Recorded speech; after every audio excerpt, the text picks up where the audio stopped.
A controversial bill in the Florida legislature that would tie Florida Bright Future scholarship funding to the type of major that a student chooses underwent some major changes.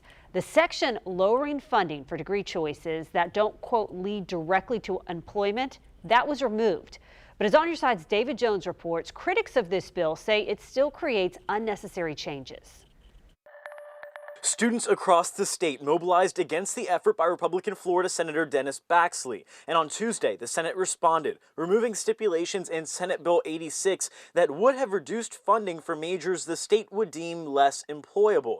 A petition against the proposal gained steam since its introduction, now over 126,000 signatures. As a student, I really realized how important these scholarships are. So many of my friends wouldn't even have been able to get their degree without them. Valentina Acosta Moreno got a bachelor's degree in Florida and is now in grad school studying to be a physician assistant.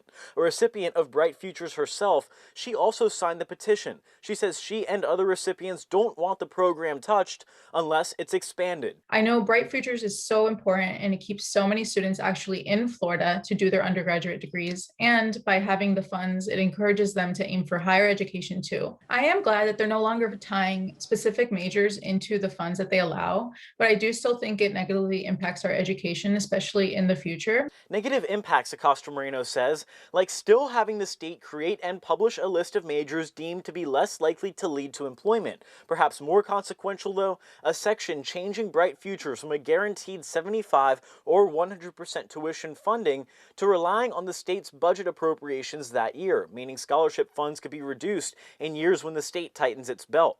Baxley defended the remaining parts of the bill, saying they would give flexibility to lawmakers and would open the door even to potential increases in Bright Futures funding down the road. David Jones, First Coast News, on your side.